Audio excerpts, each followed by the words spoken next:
Hey guys, this is a very special episode. We're going to discuss a cult classic, a family favorite. You may know it as a movie called The Sandlot. We're going to discuss our favorite parts of the film, what makes this film so unique and special and timeless, and just in general our thoughts of the film overall. This is our first Real Rewind of 2018, episode 9 of the Reel-ists Podcast.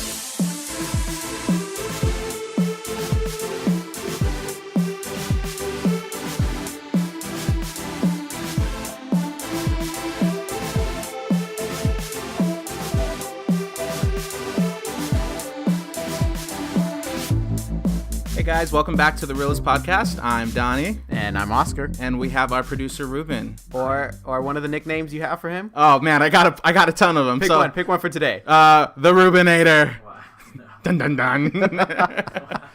The $7 Rubenator. Carl's Jr. Oh, yeah. Well, anyways, thank you guys for joining us. This is a very, very special episode of the Reel-ists Podcast. This is our first real rewind of 2018. That's going to be hard. I don't want to say that. I'm just going to... Can we just copy that and always play that? It's always going to be my voice. I could totally see that. That's a tongue twister there. It is, but it's going to be awesome.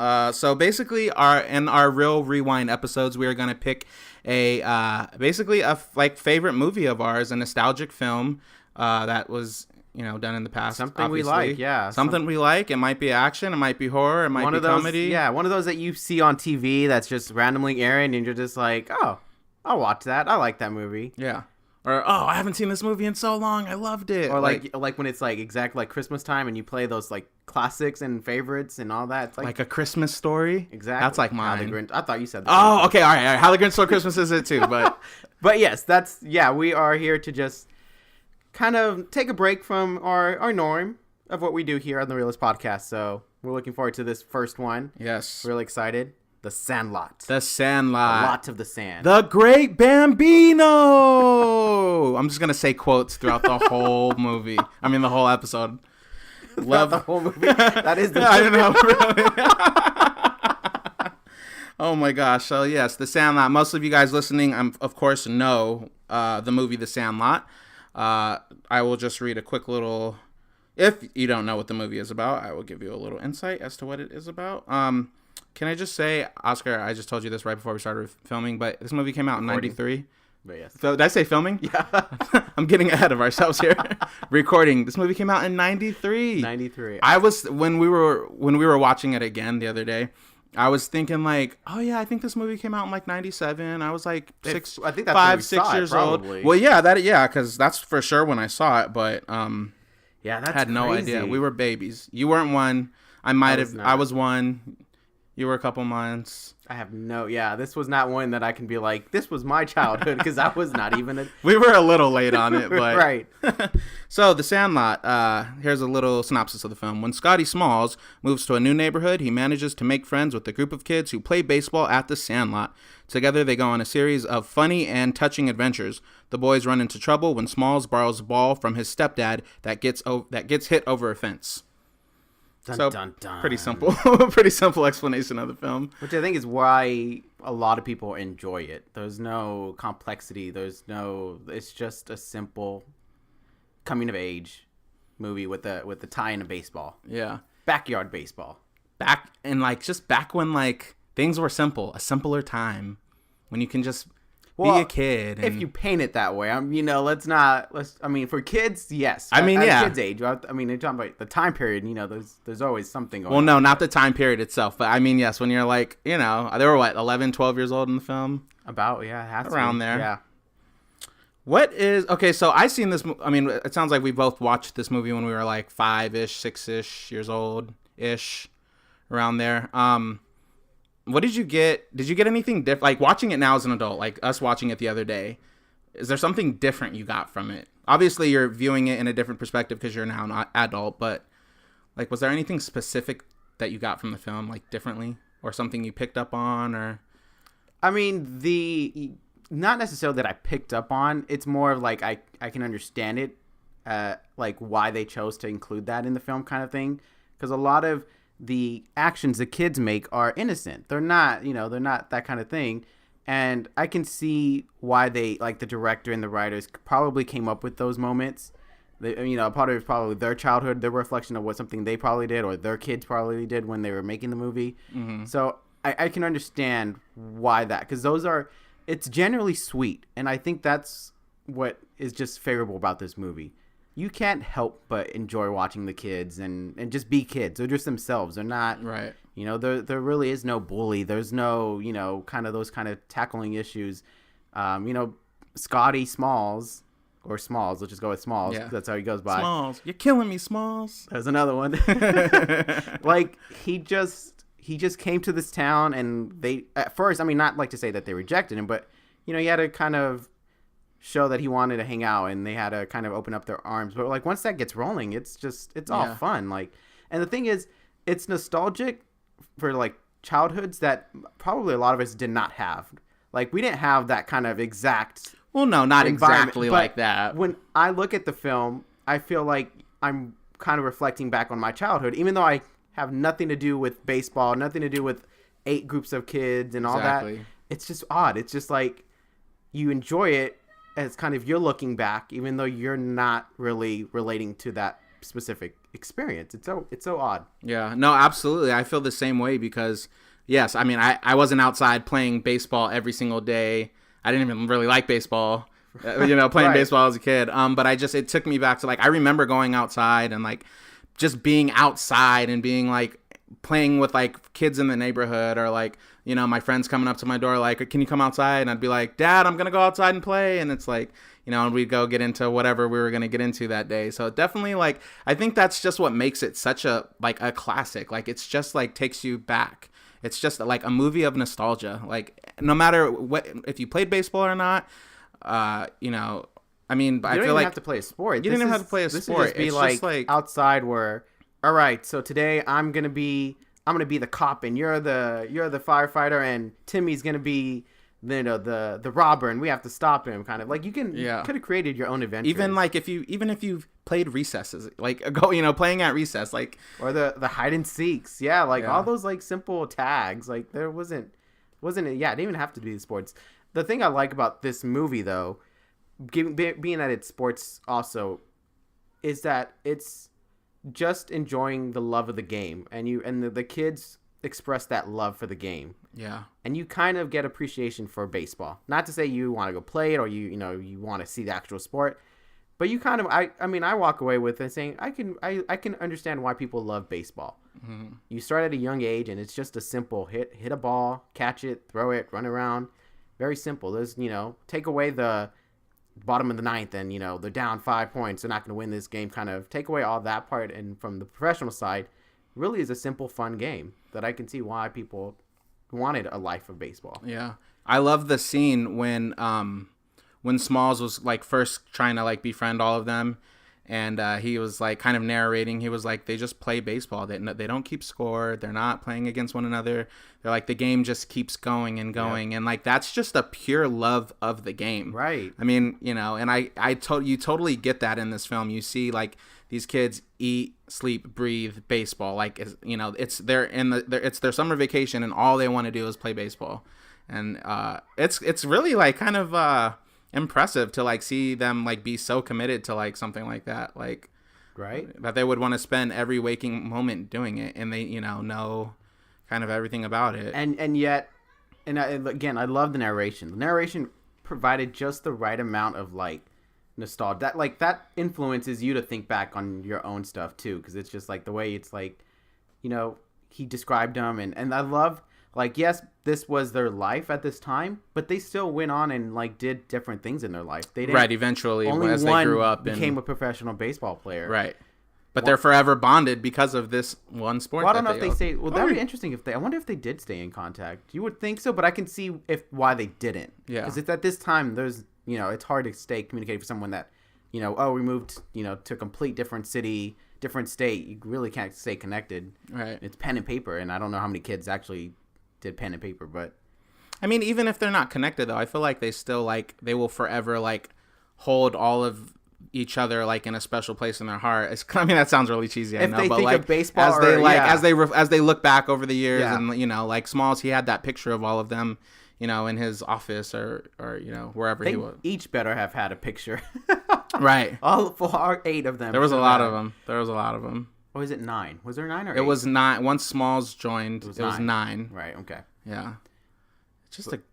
I was just gonna say that it's hard to like really criticize the movie. I mean, you can for being it as a movie, but you don't want to. Like this is at this point, it's just like enjoy. You just enjoy it. You really think of your own childhood if you can. Relate to some parts of it.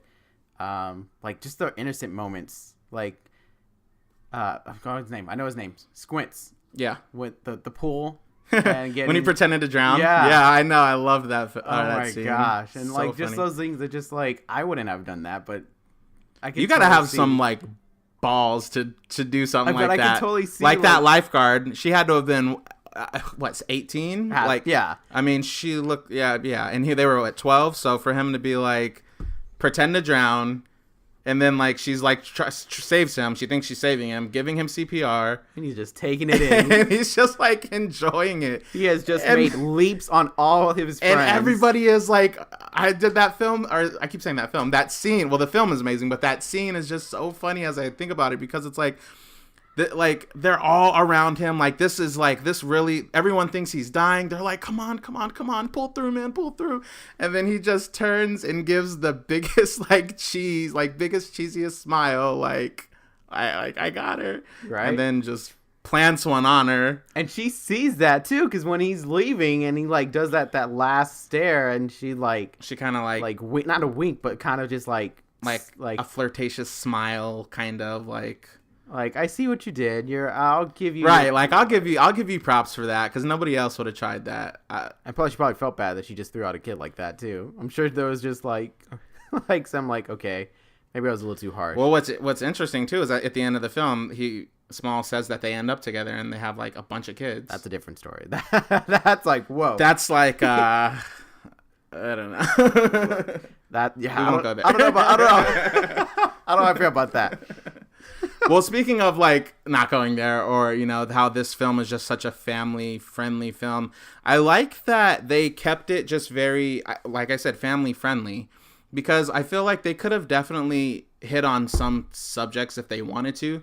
One of the things that I picked up on watching this as an adult and that I didn't get at all as a kid, which is cool. But like I didn't realize that like there was a black kid and then there was a Hispanic kid like as part of the part of the 9 groups, which is interesting because this was like 1962, I believe, and I mean there was still racism and some forms of segregation, and they were in like white suburban America.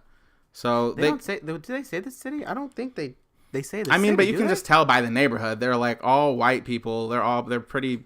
I don't want to say well off, but they're not like. It says San Fernando Valley online, but yes, yeah. I mean, that's practically exactly what you're saying, though. So I mean, easily. I'm sure, to be the only black kid or the only Hispanic kid, in a real life situation, that could have been very difficult or hard. But like, they didn't touch on that at all, and it which is what I love because it's like it doesn't matter. Like these kids, it doesn't matter their skin color. It's like they all love this game. If they wanted to make this movie one of those like. I don't want to say not dramatic, but if they really wanted to bring like that kind of substance and they really wanted to bring that kind of weight, they definitely could have. But we would have been looking at this at a whole totally different film. This would have been more of like those intense movies, like Empire of the Sun and those kind of like movies where it has kids, but you're not really looking back at it because you enjoy it. You're just like, whoa, this is some tough stuff that the kid has to go through. Right. So like. It doesn't, there's films where there's, like, the kids are, like, the main characters, but they don't shy away from, like, adult content. Right. But, and that's not a bad thing, or I'm not saying, like, oh, they should do that, or they shouldn't do that. It's just, like... It works perfectly the way they did it. Yeah, like, it was perfect. Or even, like, or I was even thinking, like, like, the war, there was, like, the Vietnam War and the Cold War, like, they could have, like, if they wanted to, they could have, like, throw that in there in some way, but they didn't, like... like all these things. Which makes it more memorable and you can rewatch it. Because, yes, it's the, like, 60s and, it's back in the day. But all you take away is this was when you, like, earlier in the time. Like, this is not present. This is, like, a reflection. You're looking back. So you can always look back. You can always pretend 10 years ago was 1960s for a second. You know, you don't really need to feel like looking back was, oh, well, there still should have been phones. Well, I mean, we look at this movie and we feel like this could have been like in the 90s. Like, yeah. You know, like it's not so far off that like, oh, we have nothing to relate to about this film. Right. I mean, who knows? Maybe in like 20 or 3000, the year 3000, it'd probably be like hard to be like jumping. It's gonna be like black and white. It's gonna be like one of those black and white like films. 82 years from now. It's just. But yeah, I mean, that's what I like about it is that, you know, none of those like references of like, oh, this is what's going on in the world at this time were in it, which helped. I think it helped this movie to be the nostalgic and cult favorite, you know, because we don't want to think about that. I mean, we can, but we don't want to. No, for sure. And I feel like, I mean, yeah, there are some films where it's like definitely it reflects the time and the struggles and the situations you're in at that time. A lot of films do that. Go watch another movie if you want that. Yeah. And then there are films that like want to take you away from all that and want to just want to take you into a particular story and stray away from all that outside, you know, politics and race and poverty and all, you know, all those kind of, you know, heavy issues. But sometimes you just want to like get away from it. And I love this film because it's like you've even though it's in the 60s and, you know, different time period, but it's like it still is so relatable. Yeah. Like it's so relatable to so many people. At least I feel. All you have to do is be a kid. Yeah. And that's everyone. All you've had to have done was like played outside with some friends, and you can like relate to this, you know, like, in some way. Yeah, exactly. That's or another thing I relate to is like, so as part of this, or in the film, they have this idea that the dog over the fence is this great, beastly, like out of this world, dangerous monstrosity of a dog. Fed him every like food possible is what they said. Eating whole animals, and like he's just this like monster, and if he gets out, like everyone's gonna die. And I love that's just like totally like a kid's imagination just running wild, because you know you don't really know any better and you hear stories. But like even I can remember like as a kid and like thinking certain things like that, and like as an adult you're like, it's silly to think about those things, or it's silly that at 12 years old I was thinking that, you know, because that would never happen. But I like that was such a part of the film, like a big part of the film was them like kind of revering this like, you know, beastly dog on the other side and trying to get the ball back, trying to get Small's stepdad's ball back. And I like how the movie went with it for a second. Like the movie, as we're watching it and they're trying to retrieve the ball, it didn't really try to be like, guys, this is really just a regular dog. Like every time the dog grabbed the ball, you felt like, I was like, oh, this looks like a big dog. Like it was like intentionally like they played played along with it. And to them it was, you know, like I'm sure like the paw wasn't really that big, but to them didn't even cover the ball. It was like a little like chihuahua paw. But to them, because they had this preconceived notion of what was on the other side of the fence, when they saw a tiny little chihuahua paw, in their minds they probably saw this great big like Great Dane freaking bull mastiff like paw, and how it destroyed whatever they like put on the other side. Yeah, like it like bent metal and like broke all these contraptions that they built trying to get the ball. Which I was impressed with, by the way, too, I must say. I wouldn't have thought of all those ideas at 12 years old to try to get that ball back like that. Like using vacuum cleaners and attaching pipes and like trying to suction it up, or using all the machine that Smalls had at his house, and just all these gadgets. I wonder if he got in trouble. It doesn't have to be in the film, but I just want to know. It's like one of those where just like, how much trouble did he get in? Like by his parents? Yeah, like, because they only show about he got in trouble for you taking the ball and, you know, and doing that punishment. But I'm just curious. That's just more of like, because I'm trying to think my parents, if I did like took things out of the house and brought it back damaged, or not like or destroyed the item itself. Mm-hmm. I mean, I probably wouldn't get that much in trouble. But I could see how some parents would flip out. I would have got whooped. I'd like, go get the belt. You already know. I'd be crying walking. Yeah, you know, I could see my dad doing that. I love you, Dad. Don't. Yeah. don't listen to this and think he's the villain. He's the villain of my life. He's like, you're all trash talking him now. No, for real. I mean, I totally get that.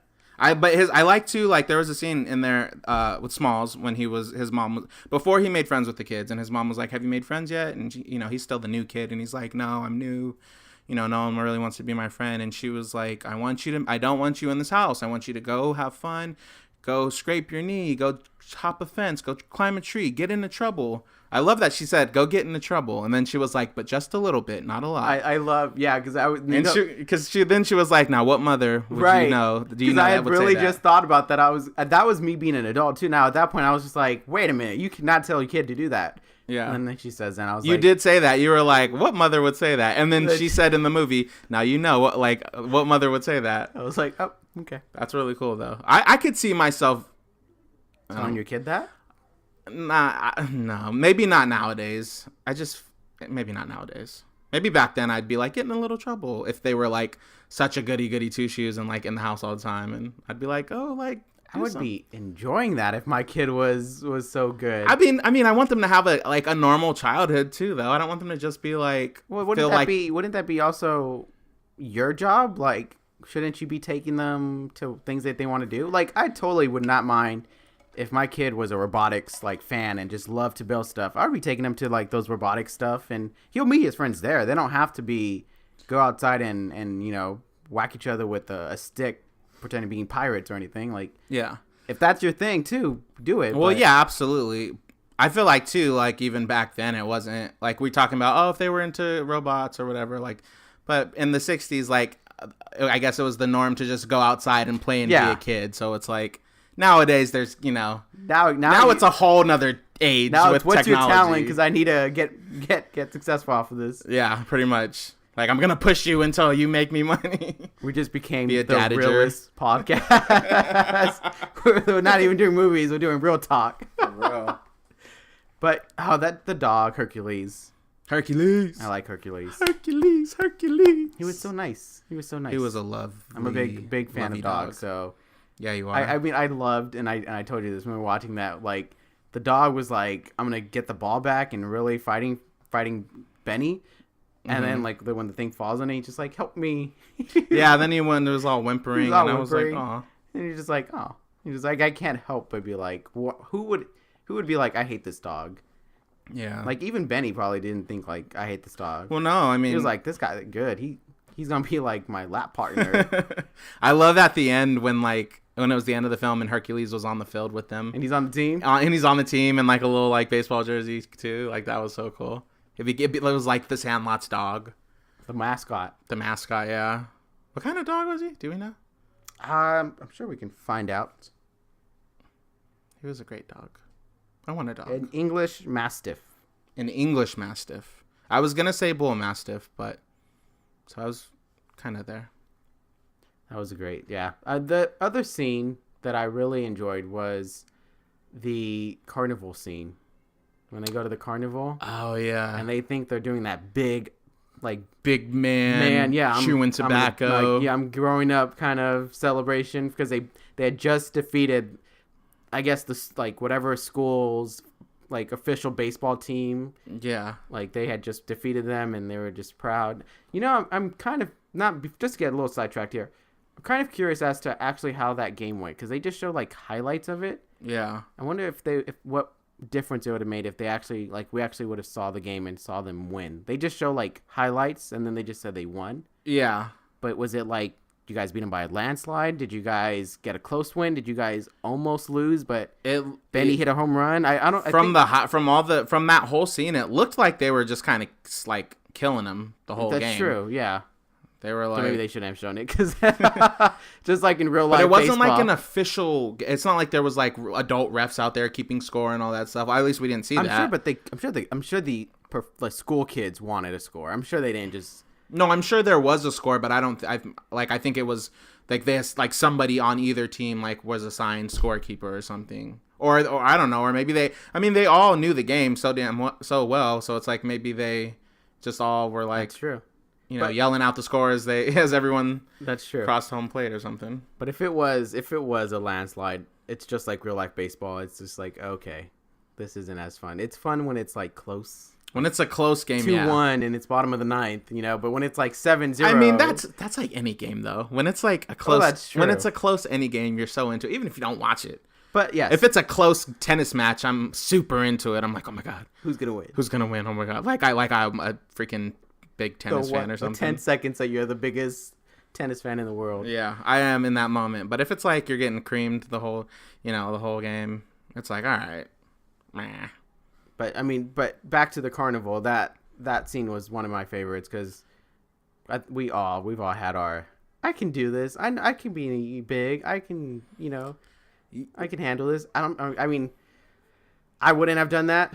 Nah. I was a little shocked when Benny, who was practically my role model in this movie. Oh man, okay, come on now. Don't say he's not your role model just because he tried chewing tobacco one time. It was like, no, I was rooting for him. I didn't want him to. You know what? When I was as a kid, when I first saw this film, like I remember that scene, but I don't really I guess I didn't pick up on it that it was chewing tobacco. And I know they said it. They said and they showed it. Yeah, they showed but I didn't know what that was, so I was like, I thought it was gum. Yeah, like maybe a piece of gum or something, really something sugary, and it made their stomach hurt. Right there with you for sure. But yeah, dude, that was some straight up like 1960s chewing tobacco that they had like they took like the biggest bite of it too, and then just that whole scene. It was a nasty scene. Actually. That is a nasty. Oh, when they get on there, no. That was, I still can't watch that part. I mean, I can, but it's like, it still kind of grosses you out. That's the one time it's like, well, let me just check if I got a message on my phone. Yeah, I'll just look away. Just a quick second. So I definitely want to talk about my favorite scene in this film. The favorite scene. My favorite scene. Okay, what is that favorite scene? It's the whole movie. No, I'm just kidding. No, I do love the movie. There's so many favorite By definition, scenes. that is not a scene. A scene is By definition, that would be your favorite movie, not just your favorite scene. No, I have a couple. I think I mentioned some of them. Before I get to the favorite scene, sorry, I'm like jumping ahead because I'm so excited. I want to say a million things about this movie. I wanted to go back to the beginning real quick when Smalls first gets there, and he's like. He goes out and he sees all the guys and he's like, hasn't met any of them yet, but he's just trying to like slowly creep in and hang out with them. And he has his baseball mitt and he's like ready to like catch a ball if it comes flying at him. But like one comes and he gets like epic fail, like drops it, falls down, like, and they're like, who is this kid? And then they're like, throw the ball, throw us the ball. Man. And then he tries to throw it and this is where I relate. Cause I did this. And then he throws it, and then they're just laughing at him and like cracking up, and then he like runs off the field, and like it's hard to watch. Well, it's harder to watch that as an adult now because there have been times where where you're getting laughed at or you do something really embarrassing. As a kid, yes, and then so sure. You can just I don't know, like even that scene takes me back to like being a kid, middle school, elementary school. Mine was elementary school. Well, for me, it's embarrassing because when my incident happened to this was in high school. This is when we were in Hogan High School, R.I.P. because it's a middle school. Yeah. Shout out to Hogan, R.I.P. It was just like always in our hearts. It was just in the area where I don't know. I'm not exactly sure what time of the day it was, but I was just right there, and a ball came rolling in, and it was like a tennis ball. Mm-hmm. And, they were just wanting the ball, and I was like, I had to throw it to them. And I'm over here like, I got this. And I let it go. Next thing you know, I see it go like 2 feet in front of me and just like hits the ground. What happened? I had to grab it and throw it again. But it was like, oh, dang it. Like, this is high school. My reputation was like officially a nerd at that point. I couldn't. I mean, was it a lot of people that saw that? It was like a group of 4 or 5. Oh. I mean, they laughed, but I didn't take it that kind of way because I knew sports is not like my thing. So I knew it wasn't. I'm not really like, this was a proud moment I'm trying to make. Right. This was just like, I have to throw this ball, and it was just an epic fail. Mm-hmm. But yeah, that was yeah, I really relate to that. I didn't run away like Smalls did. Maybe if I was his age, I would have. But at that point, I felt so bad when he ran. Like when you just run away, like that's when all you can do is just run away. Just from utter embarrassment and just hug your mom. And shame. Yeah. I had a moment I mean, kind of like that when I played baseball when I was like, 6 or 7 years old, T-ball, and it wasn't pretty, and I like wasn't good, and I remember one time I like went up to.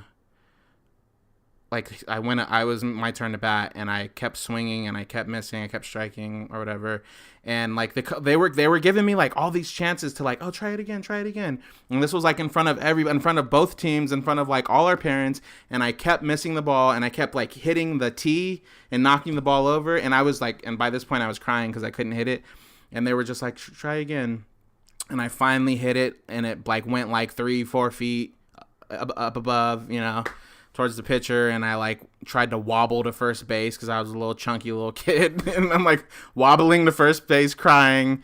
It was just. Did you get out? It was a nightmare. Yes, out? Of course I got out. It was an out. It was an out. I don't know if they were gonna be like, "We'll let him have it." It was the worst. It was one of the most embarrassing moments of my childhood. So I can relate, and I think that's why it's so painful to watch that scene because I both have. Yeah.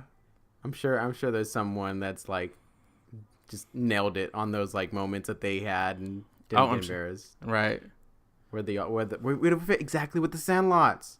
We should give our with the Sandlots. With the Sandlots. Is that what they're called? I don't know. What did they have a name? No, I don't think they had a name. Did they? I don't think so. They're the Sandlots. They're the Sandlots. We'll call them the Sandlots. Could have joined, Donnie. We would have fit right in. What would our nicknames been? Because they all had nicknames. I wouldn't. I never have one. So you probably would have been like Don. Big Don. The Donster. Big D. I think that would go different ways. Okay, well maybe I wouldn't have one. All right, mine would have been. This Oscar. is a family-friendly movie, Oscar. Why do you have to go there? I didn't go there. You went there. You brought up Big D. Yours would have been. Oscarito. No, that's like a family what you would call me. But no, I wouldn't. I bet you I would not have had a name. I would have not you had. Would have been Oscar. Like I don't. Can I be the Jet? Can I take Benny's name? The Jet? And the Jet. But yeah, I think that's a great scene. A good job. I know that wasn't your favorite. I know. But No. My favorite scene, and this is when somebody says The Sandlot, the scene I think of is, and it's pretty. I'm sure this is a lot of people's scenes. All the quotes. When they hit Small's stepdad's baseball over the fence, and he says it's signed by Babe Ruth, and they're going crazy like, Smalls, do you like that ball was signed by Babe Ruth? And he's like, you guys keep saying Baby Ruth, who is she? And then all their jaws drop, and then they start like saying all the nicknames: the Sultan of SWAT, the Colossus of Clout, the King of Crash, the Great Bambino. Like that is the Sandlot summed up in like 30 seconds, 45 seconds. That is the Sandlot for me. Dang. I could literally just watch that scene. The part that I wondered if I would say my favorite scene, because I really do like the chase sequence. But I think one of my favorite scenes is the story of Hercules, or like, his little backstory. Because I just when Squints is telling it at the treehouse. Yeah, I just love the black and white, and like the actors are not really like trying to make it sound like look serious, like they're just kind of going with how Squint is telling the story. Yeah, how it's voiced. And, and then at the very end with the forever. Even the way he's like mouthing it is forever. That's a classic scene. That one is that's my favorite. But I mean, I really do love the chase sequence when Hercules gets free. Yeah, because that was just like Benny was like. Dude, Benny got some stamina. Right. He must have ran, I don't know how many miles for how many minutes without both stopping. Of them. I mean, all of them. Oh, well, you're talking about the dog and Benny. Benny. Yeah. Well, I was going to say, too, the kids, too. I mean, they took shortcuts. Yeah, okay, but still, I mean, my chunky self would have been like, I'll be right here. Y'all go on. I'll wait for you back here.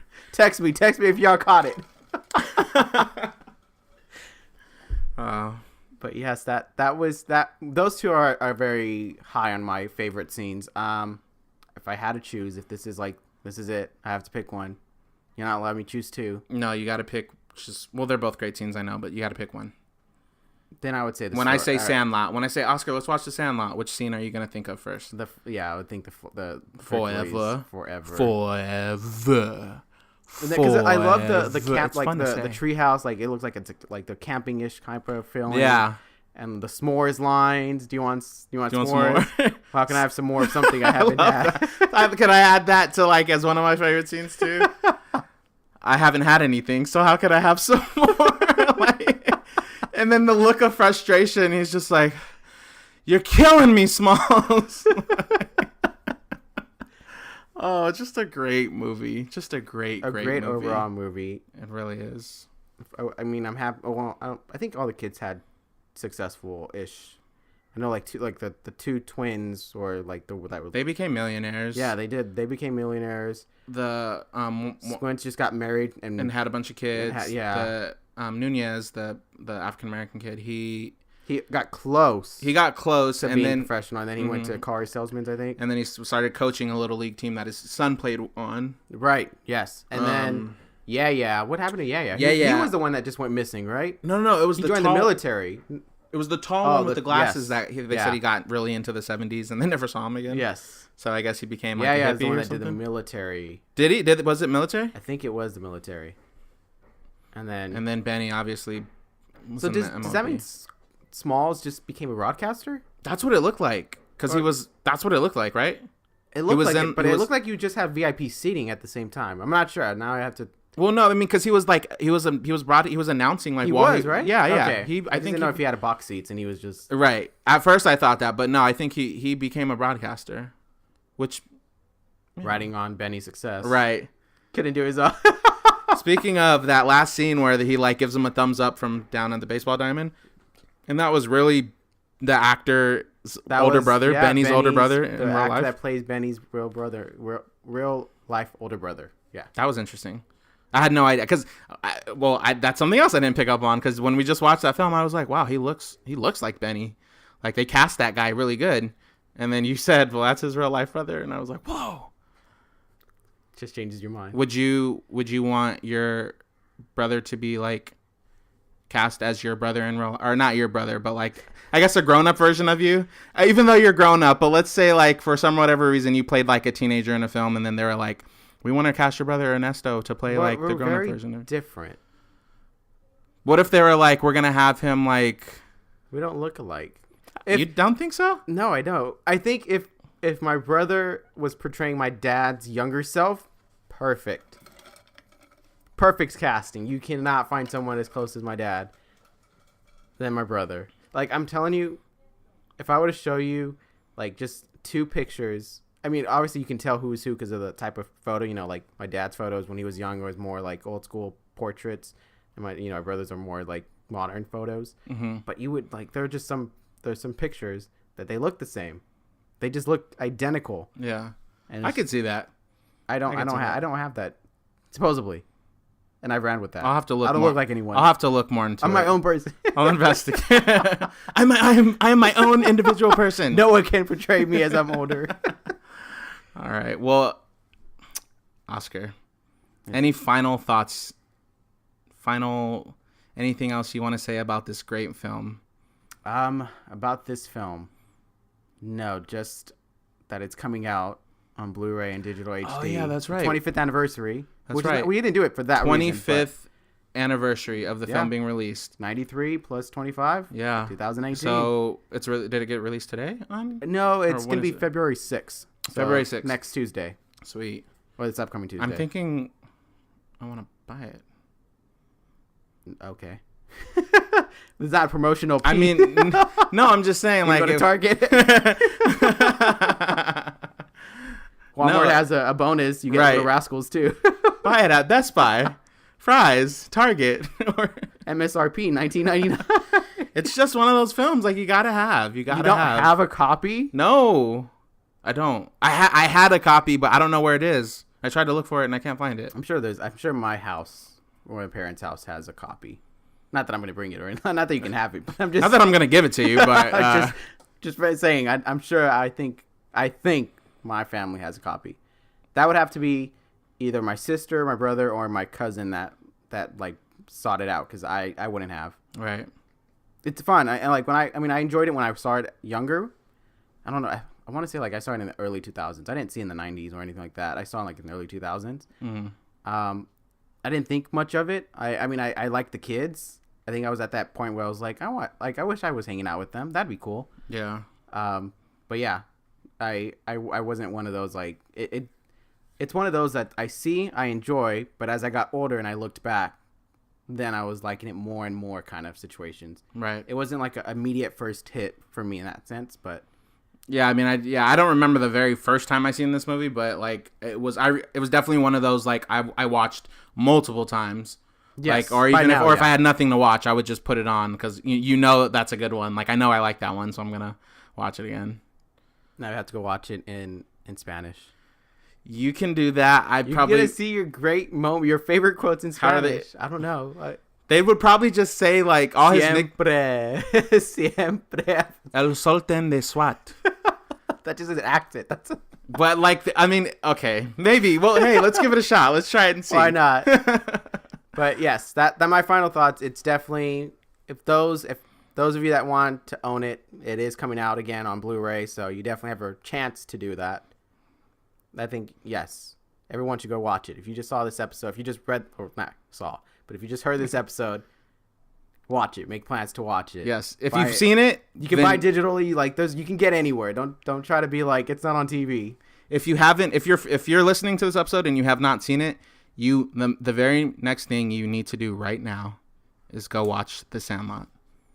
Well, I mean, I would say, But I'm sure most people listening have seen this film. So if you've seen it, then go watch it again and just if you be haven't amazed seen all it, over again. you're probably like, so what's the plot of the movie? Yeah, because we did do a lot of jumping. I still don't know what this movie's about. It's very simple baseball coming of age. Just film. kids, just being kids, kids being kids. Let's just end it on that. We have failed if we talked about it and you haven't seen it and you're just like, I don't want to see it really. We failed to show the greatness of it. Yeah, hopefully this would like get them a little pumped up to see it if they haven't seen it. Who hasn't seen The Sandlot? Come on. That's true. Like well, I mean, I feel like if you're really looking for an answer, I would have to be like anyone younger than us. That would be a challenge. Yeah, that's true. It is. Yeah, probably like I'm sure like my little sister hasn't seen it or something, or my nieces and. I don't know if my cousin's seen it. I'm sure my cousin's seen it. If they haven't, I'm gonna make them watch it. Sister would have made him. Probably, I could see it. Well, guys, that was our thoughts on a cult classic, The Sandlot. Like we said, if you've seen it before, go see it again. And if you have not seen it, you must watch it. It is a family favorite, a cult classic. It is a timeless film, and you will not be disappointed. And not at all. Everybody can relate to it on some level, big or small. Everyone can relate to it. So tweet us your thoughts. Share us with let us know what you think about the movie. I want to know what your guys' favorite scene is from the movie. What your favorite like line is. I feel like everybody has a favorite line. But I'm sure, yeah. I'm sure there's. I even like go into the stores. I go into the stores and like you see the "You're Killing Me Smalls" shirts or like That's true. Yeah. Those kind of So I like let us know. Instagram, Twitter, Facebook at Team Reel-ists. That's Team REELISTS, no dash. Let us know just what you think about The Sandlot. We'd love to hear from you guys. Check us out on iTunes, SoundCloud, Stitcher, Google Play, and I feel like we have one else. Spotify to come. Yes. Not yet? We're working on it. We're always working on it. Okay. Everyone shout out at Spotify to have us on there. Yeah. Or our website, We'll be there soon. Reel-ists Podcast.libsyn.com. .libsyn.com. LIBLSYN. I got it right that time. Improvements. We're making improvements, guys.